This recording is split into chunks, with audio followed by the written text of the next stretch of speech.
আচ্ছা, একটু ভাবো। তুমি রাত জেগে চার্ট দেখেছ, সব কিছু পারফেক্ট মনে হয়েছে, সেটআপ ভালো, ট্রেন্ড ভালো, সব ঠিকঠাক। তারপর তুমি ট্রেড নিলে, আর ঠিক তারপরেই মার্কেট উল্টো দিকে চলে গেল। তুমি স্ক্রিন থেকে চোখ সরিয়ে নিলে, বুকের ভেতরে একটা ভারী পাথর চেপে বসল, আর মাথায় একটাই প্রশ্ন ঘুরতে লাগল, আমি কি কখনো এই মার্কেট বুঝতে পারব? যদি তুমি এই অনুভূতি চেনো, তাহলে আজকের এই ভিডিওটা তোমার জন্যই। আমি আজকে তোমাদের সাথে একটা বইয়ের কথা বলবো, যেটা আমার নিজের ট্রেডিং জীবন পাল্টে দিয়েছে। বইটার নাম simple trading book, a simplified guide to technical analysis and market profits. লিখেছেন ম্যান মহান্ত। এই বইটা পড়ার আগে আমিও ঠিক তোমার মতোই ছিলাম, বারবার লস, বারবার হতাশা। মনে হতো মার্কেট বুঝি আমার বিপক্ষে কাজ করছে। কিন্তু সত্যি কথা হলো, মার্কেট কারো বিরুদ্ধে না, মার্কেট শুধু আমাদের দুর্বলতাগুলো দেখিয়ে দেয়। আর সেই দুর্বলতাগুলো কোথায়? আমাদের মাথার ভেতরে, আমাদের সিদ্ধান্তের মধ্যে, আমাদের ইমোশনের মধ্যে। আজকের এই ভিডিওতে আমরা কভার করব, প্রথমত, টেকনিক্যাল অ্যানালিসিস আসলে কি এবং কেন বেশিরভাগ মানুষ এটা ভুলভাবে শেখে। দ্বিতীয়ত, কখন ট্রেড নিতে হয়, কখন নিতে হয় না, এই সিম্পল কিন্তু গেম চেঞ্জিং নিয়মটা। তৃতীয়ত, ট্রেডিং সাইকোলজি, কেন তুমি জানার পরেও ভুল করো এবং সেটা থেকে বের হওয়ার উপায়। আর চতুর্থত, মার্কেট প্রফিট করার একটা সহজ, রিয়েলিস্টিক ফ্রেমওয়ার্ক। তো চলো শুরু করি। কিন্তু শুরু করার আগে একটাই অনুরোধ, ভিডিওটা শেষ পর্যন্ত দেখো, কারণ শেষে এমন একটা কথা বলবো যেটা তোমার ট্রেডিং লাইফ সম্পর্কে পুরো চিন্তাভাবনা বদলে দিতে পারে। প্রথমে আসি টেকনিক্যাল অ্যানালিসিস নিয়ে। তুমি কি কখনো লক্ষ্য করেছ, যত বেশি ইন্ডিকেটর ব্যবহার করো, তত বেশি কনফিউজড হয়ে যাও। আরএসআই বলছে এক কথা, এমএসিডি বলছে আরেক কথা, আর বলিঞ্জার ব্যান্ড বলছে সম্পূর্ণ আলাদা কথা। ম্যান মোহান্ত তার বইতে এই সমস্যাটা সরাসরি ধরেছেন। তিনি বলেছেন, complexity is the enemy of execution. মানে হল, যত জটিল করবে তত কম কাজ করবে। তার মতে, টেকনিক্যাল অ্যানালিসিসের মূল ভিত্তি মাত্র তিনটি জিনিস। এক, প্রাইস অ্যাকশন, মানে ক্যান্ডেলস্টিক চার্ট পড়া। মার্কেট কোথায় যাচ্ছে সেটা প্রাইসই বলে দেয়। দুই, সাপোর্ট এবং রেজিস্ট্যান্স, এই দুটো লেভেল বোঝা মানে মার্কেটের মনোবিজ্ঞান বোঝা। তিন, ট্রেন্ড, মার্কেট কোন দিকে যাচ্ছে সেটা আগে বোঝো, তারপর সেই দিকে ট্রেড নাও। এই তিনটে জিনিস ভালো করে জানলে তোমার 10টা ইন্ডিকেটরের দরকার নেই। এবার একটু গভীরে যাই। প্রাইস অ্যাকশন নিয়ে কথা বলা যাক। কল্পনা করো, তুমি একটা বাজারে গেছো। একটা দোকানে একটা জিনিসের দাম গতকাল ছিল ১০০ টাকা, আজকে সেটা বেড়ে হয়েছে ১২০ টাকা, কাল হয়েছিল ১২৫, তারপর নেমে আসলো ১১৫তে। এই যে দামের ওঠানামা, এটাই প্রাইস অ্যাকশন। আর ক্যান্ডেলস্টিক চার্টে এই গল্পটাই বলা হয়। এমান মহান্ড বইতে বলেছেন, প্রতিটা ক্যান্ডেল একটা গল্প বলে, সেই গল্পটা পড়তে পারাই হলো আসল দক্ষতা। একটা বুলিশ ক্যান্ডেল মানে কি? মানে হলো সেই সময়ে বায়াররা সেলারদের চেয়ে বেশি শক্তিশালী ছিল, তারা দামকে ওপরে নিয়ে গেছে। একটা বিয়ারিশ ক্যান্ডেল মানে কি? মানে হলো উল্টোটা, সেলাররা জিতেছে। কিন্তু শুধু একটা ক্যান্ডেল দেখলেই হয় না, তোমাকে দেখতে হবে প্যাটার্ন। যেমন ডোজি ক্যান্ডেল, এটা দেখতে একটা ক্রুশের মতো। এই ক্যান্ডেল বলছে মার্কেট কনফিউজড, বায়ার আর সেলার দুই পক্ষই সমান শক্তিশালী, এই মুহূর্তে ট্রেড নেওয়া মানে অন্ধকারে পা দেওয়া। অন্যদিকে হ্যামার ক্যান্ডেল দেখো, এই ক্যান্ডেলের নিচের দিকে লম্বা উইক আছে, মানে হলো সেলাররা দামকে অনেক নিচে নামাতে চেয়েছিল, কিন্তু পারেনি, বায়াররা ফিরে এসেছে। এটা একটা শক্তিশালী রিভার্সাল সিগন্যাল হতে পারে। এবার আসি সাপোর্ট এবং রেজিস্ট্যান্স নিয়ে। এটাকে আমি একটা সহজ উদাহরণে বোঝাই। ধরো, তুমি একটা রুমে আছো, রুমের মেঝে হলো সাপোর্ট, তুমি এর নিচে পড়তে পারবে না। রুমের ছাদ হলো রেজিস্ট্যান্স, তুমি এর উপরে উঠতে পারবে না। মার্কেটেও ঠিক একই ব্যাপার হয়, যেখানে বারবার দাম এসে থামে এবং ওপরে উঠে যায় সেটা সাপোর্ট, আর যেখানে বারবার দাম এসে থামে এবং নিচে নেমে যায় সেটা রেজিস্ট্যান্স। কিন্তু এখানে একটা ম্যাজিক আছে, যখন সাপোর্ট ভেঙে যায় সেটা রেজিস্ট্যান্স হয়ে যায়, আর যখন রেজিস্ট্যান্স ভাঙে সেটা সাপোর্ট হয়। এই কনসেপ্টটা বোঝা মানে তুমি মার্কেটের পরবর্তী মুভটা অনেকটা আন্দাজ করতে পারবে। এমান মোহান্ড বইতে জোর দিয়েছেন একটা কথায়, trade the level, not the prediction. মানে হলো তুমি মার্কেট কোথায় যাবে সেটা ভবিষ্যৎ বলার চেষ্টা করো না, বরং লেভেলে অপেক্ষা করো। মার্কেট সেই লেভেলে আসলে তারপর সিদ্ধান্ত নাও। এখন আসি ট্রেন্ড নিয়ে। একটা সহজ নিয়ম মনে রেখো, trend is your friend. Up trend মানে কি? মানে প্রতিটা হাই আগের হাইয়ের চেয়ে উঁচু, আর প্রতিটা লো আগের লোয়ের চেয়ে উঁচু। এই মার্কেটে তুমি কি করবে? শুধু বাই ট্রেড নেবে, সেলের কথা মাথায়ও আনবে না। ডাউন ট্রেন্ড মানে উল্টো, প্রতিটা হাই কম, প্রতিটা লো কম, এখানে শুধু সেল। আর যখন মার্কেট সাইডওয়েজ যাচ্ছে, তখন তখন অপেক্ষা করো। অনভিজ্ঞ ট্রেডার সাইডওয়েজ মার্কেটে বেশি লস খায়। কিন্তু শুধু টেকনিক্যাল জানলেই কি হয়? না। আর এখানেই বেশিরভাগ মানুষ ভুল করে। চলো পরের পার্টে যাই। তুমি কি কখনো এমন করেছ? ট্রেড লস হয়ে যাচ্ছে, স্টপ লস হিট করার আগেই তুমি সেটা সরিয়ে দিলে। মনে মনে বললে, একটু সময় দিই, মার্কেট ফিরে আসবে। কিন্তু মার্কেট আর ফেরেনি। অথবা এমন হয়েছে, একটা ট্রেড প্রফিটে চলে গেছে, তুমি আরও বেশি প্রফিট চেয়ে অপেক্ষা করেছ। তারপর মার্কেট উল্টে গেছে, আর তুমি যা কামিয়েছিলে সেটাও হারিয়েছ। এই গল্পগুলো কি চেনা লাগছে? ইম্যান মোহান তার বইতে এই বিষয়টাকে সবচেয়ে গুরুত্ব দিয়েছেন। তিনি বলেছেন, the market doesn't beat you, you beat yourself. Market তোমাকে হারায় না, তুমি নিজেই নিজেকে হারাও। কেন এটা হয়? চলো একটু বুঝি। আমাদের মস্তিষ্ক লাখ লাখ বছর ধরে তৈরি হয়েছে বিপদ থেকে বাঁচার জন্য। যখনই কোনো ক্ষতির আশঙ্কা দেখে, সেটা অ্যালার্ম বাজায়। ট্রেডিংয়ে যখন তুমি লস দেখছ, তোমার ব্রেন সেটাকে বিপদ মনে করে। তখন সে বলে, পালাও, বন্ধ করে দাও। আর যখন প্রফিট আসে, তখন সে বলে, আরও নাও, আরও, ছেড়ো না। কিন্তু একজন প্রফেশনাল ট্রেডার ঠিক উল্টোটা করে। সে লসকে ছোট রাখে, দ্রুত কেটে বের হয়, আর প্রফিটকে দৌড়াতে দেয়, তাড়াহুড়ো করে বন্ধ করে না। এই দুটো সবচেয়ে কঠিন কাজ ট্রেডিংয়ে, কারণ এটা আমাদের স্বভাবের বিরুদ্ধে। ইম্যান মোহান 3টে সাইকোলজিক্যাল ট্র্যাপের কথা বলেছেন, যেগুলোতে প্রায় সব ট্রেডারই পড়ে। প্রথমটা হলো ফিয়ার অফ মিসিং আউট, বাংলায় বলি মিস হয়ে যাওয়ার ভয়। তুমি দেখলে মার্কেট হঠাৎ অনেক উপরে উঠে গেছে, তোমার ট্রেড নেওয়া হয়নি, তুমি ভাবলে এক্ষুনি লাফিয়ে পড়ি, আর ঠিক তখনই ট্রেড নিলে। আর সেটাই হলো সবচেয়ে বড় ভুল, কারণ যখন সবাই একসাথে মার্কেটে ঢোকে, মার্কেট তখনই ঘুরে যায়। দ্বিতীয় ট্র্যাপ, রিভেঞ্জ ট্রেডিং, মানে হলো একটা লসের পরে সঙ্গে সঙ্গে আবার ট্রেড নেওয়া। মনে একটা রাগ থাকে, মার্কেটের কাছ থেকে টাকাটা ফিরিয়ে নিতে হবেই। এই মানসিকতায় নেওয়া ট্রেড প্রায় সব সময়ই আরও বড় লস ডেকে আনে, কারণ এই মুহূর্তে তুমি যুক্তি দিয়ে নয়, ইমোশন দিয়ে ট্রেড করছো।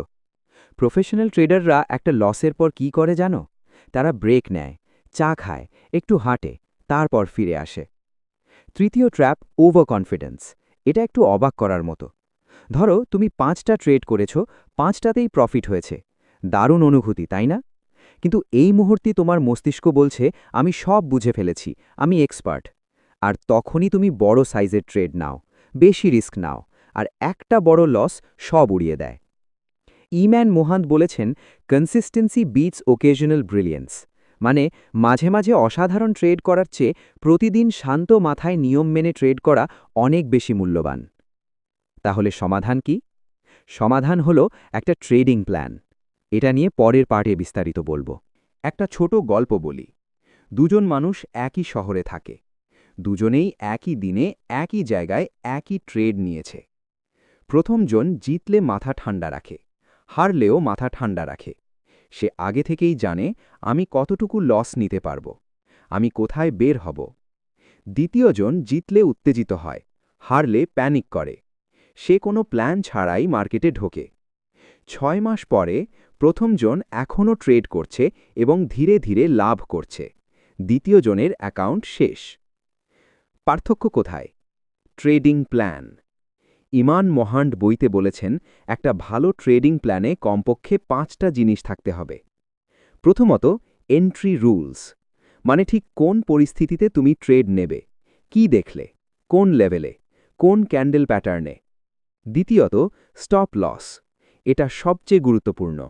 তুমি আগে থেকেই ঠিক করো, যদি মার্কেট এই জায়গায় যায় তাহলে আমি বের হয়ে যাব, কোনো যদি কিন্তু নেই। স্টপ লসকে কখনো সরাবে না, এটা তোমার জীবনরেখা। তৃতীয়ত, টেক প্রফিট। কোথায় তুমি প্রফিট নেবে, আগে থেকে ঠিক করো। মার্কেট সেখানে পৌঁছলে আবেগ ছাড়াই বের হয়ে যাও। চতুর্থত, রিস্ক রিওয়ার্ড রেশিও। ইমান মোহান্ড বলেছেন, কমপক্ষে 1 থেকে 2 রেশিও রাখো। মানে যদি তোমার রিস্ক হয় 100 টাকা, তাহলে তোমার টার্গেট হওয়া উচিত কমপক্ষে 200 টাকা। এই নিয়ম মানলে কি হয়? ধরো তুমি 10টা ট্রেড নিলে, মাত্র 4টেতে জিতলে, 6টাতে হারলে, তারপরেও তুমি প্রফিটে থাকবে। পঞ্চমত, ডেইলি লস লিমিট। প্রতিদিনের জন্য একটা সর্বোচ্চ লসের সীমা ঠিক করো। যেমন ধরো তুমি ঠিক করলে, আজকে 3%-এর বেশি লস হলে আর কোনো ট্রেড নয়। সেই সীমায় পৌঁছলে কম্পিউটার বন্ধ করো, বাইরে যাও। এবার একটা জরুরি প্রশ্ন, কখন ট্রেড নেবে না? এই প্রশ্নটা অনেকেই করে না। সবাই জানতে চায় কখন ট্রেড নেব, কিন্তু কখন নেব না সেটা জানাটা আরও জরুরি। ইমান মোহান্ড পরিষ্কারভাবে কয়েকটা পরিস্থিতির কথা বলেছেন। 1. যখন মার্কেট সাইডওয়েজ বা রেঞ্জ বাউন্ড, কোনো ক্লিয়ার ট্রেন্ড নেই, এই সময় অপেক্ষা করো। 2. যখন বড় নিউজ আসার আগে, ইকোনমিক ডেটা, সেন্ট্রাল ব্যাংকের ঘোষণা, এগুলোর আগে মার্কেট অনেক অস্থির থাকে, এই সময়ে ট্রেড নেওয়া মানে জুয়া খেলা। 3. যখন তুমি রেগে আছো, ক্লান্ত আছো বা মানসিকভাবে ভালো নেই। শুনতে সহজ লাগছে, কিন্তু এটাই সবচেয়ে কম মানা হয়। মনে রেখো, ট্রেড না নেওয়াও একটা সিদ্ধান্ত, এবং অনেক সময় এটাই সেরা সিদ্ধান্ত। 4. যখন সেটআপ পুরোপুরি ক্লিয়ার না, যদি তুমি মনে মনে একটু সন্দেহ করছো, হয়তো হবে, হয়তো না, তাহলে সেই ট্রেড নেওয়ার দরকার নেই। ইমান মোহান্ড বলেছেন, if in doubt stay out. সন্দেহ থাকলে বাইরে থাকো। রিস্ক ম্যানেজমেন্টের একটা সহজ সূত্র দিই। প্রতিটা ট্রেডে তোমার মোট ক্যাপিটালের 1 থেকে 2%-এর বেশি রিস্ক নিও না। ধরো তোমার অ্যাকাউন্টে আছে 10,000 টাকা, তুমি প্রতিটা ট্রেডে সর্বোচ্চ 100 থেকে 200 টাকার রিস্ক নেবে। এটা কি খুব কম মনে হচ্ছে? কিন্তু এই নিয়ম মানলে 10টা ট্রেড পরপর লস হলেও তুমি এখনও মার্কেটে আছো। শেখার সুযোগ আছে, উঠে দাঁড়ানোর সুযোগ আছে। কিন্তু যদি এক ট্রেডেই 50% হারিয়ে ফেলো, তাহলে খেলা শেষ। দীর্ঘমেয়াদে সফল ট্রেডাররা সবচেয়ে বেশি মনোযোগ দেয় টাকা রক্ষা করায়। টাকা বানানো পরে আসে, আগে টাকা রক্ষা করো। চলো এবার শেষ পার্টে আসি। তুমি কি কখনো ভেবেছ কেন বেশিরভাগ ট্রেডার ব্যর্থ হয়? টেকনিক্যাল জ্ঞানের অভাবে? না। ভালো স্ট্র্যাটেজি না থাকায়? না।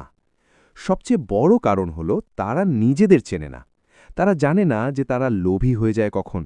তারা জানে না যে তারা ভয় পেলে কি করে। তারা নিজেদের দুর্বলতা কখনো লিখে রাখেনি। ইমান মোহান্ড তার বইতে একটা অসাধারণ পরামর্শ দিয়েছেন। ট্রেডিং জার্নাল রাখো। প্রতিটা ট্রেডের পর লিখে রাখো, কেন ট্রেড নিয়েছিলাম, ফলাফল কি হলো, আমি কি প্ল্যান মেনেছি, আমার অনুভূতি কি ছিল। এই জার্নাল পড়লে একটা সময়ের পরে তুমি নিজেই দেখতে পাবে তোমার প্যাটার্ন কোথায়, তুমি কোন পরিস্থিতিতে ভুল করো, কোন সময়ে ভালো করো। এটা শুধু ট্রেডিং জার্নাল না, এটা তোমার নিজেকে চেনার জার্নাল। ইমান মোহান্ড আরও একটা কথা বলেছেন যেটা আমাকে সত্যিই নাড়া দিয়েছে। তিনি বলেছেন, trading is a mirror, it shows you exactly who you are. Trading একটা আয়না, এটা তোমাকে ঠিক দেখিয়ে দেয় তুমি কে। তুমি কি শৃঙ্খলাপরায়ণ নাকি আবেগী? তুমি কি ধৈর্যশীল নাকি তাড়াহুড়ো করো? তুমি কি নিজের ভুল স্বীকার করো নাকি অন্যকে দোষ দাও? এই প্রশ্নগুলোর উত্তর যদি তোমার পছন্দ না হয়, তাহলে সেটাই হলো তোমার কাজ। ট্রেডিং শুধু মার্কেট শেখার জায়গা না, ট্রেডিং হলো নিজেকে শেখার জায়গা। আর এই কারণেই এই বইটা এত বিশেষ।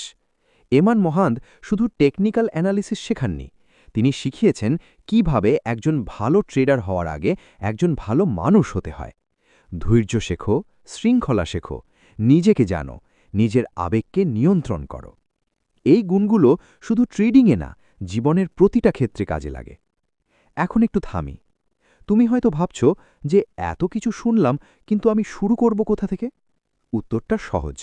আজকেই একটা কাজ করো, একটা ডেমো অ্যাকাউন্ট খোলো, রিয়েল টাকা ছাড়াই প্র্যাকটিস করো, একটা জার্নাল শুরু করো এবং সিম্পল ট্রেডিং বইটা পড়ো।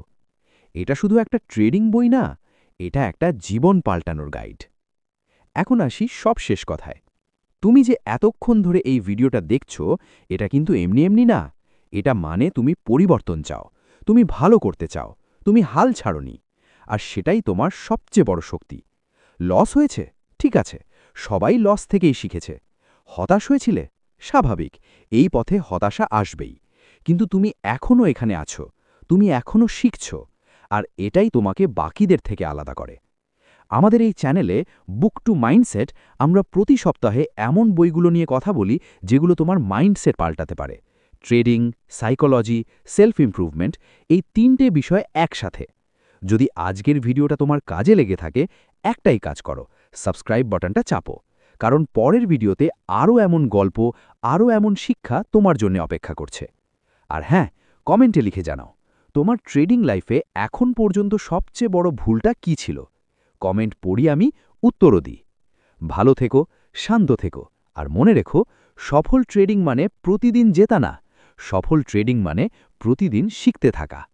আল্লাহ হাফেজ।